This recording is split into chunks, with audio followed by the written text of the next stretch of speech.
and welcome. Today's episode is going to be about the new Dargan square. So this is Dargan's new square, 12-inch carpenter square with a sliding bevel. Get it opened up. Comes the instruction manual. These are worth reading really. If you're a beginner working out roofs and bits and bobs like that, it is well worth having a good look inside, having a good read. It takes some valuable information really in there that nobody ever tells you.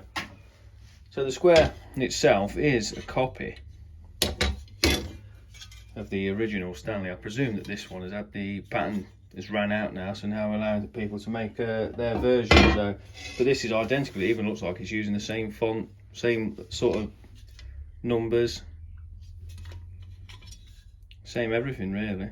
So it's they say it's aluminium. It's powder coated by the feel of it. Now, for me personally, this is one of the most used tools that I've got. It's pretty much the first thing that goes in the tool bag to get onto the site, and then the first thing that comes out in use. So it's a very handy tool. So if you're marking out a rafter, it tells you your plumb cut and your seat cut side. So at 30-degree pitch, whack a line down there, gives you the degrees. You can also use this and run your circular saw down it. So you've got a guide to run to. And then same again if you're working out your bird's mouths. Down there, bird's mouth, you want to take about a third of timber away or leave 2/3 on, something like that. This is about 7-inch, so we'll have a guess for today. White seat cut bottom of your rafter.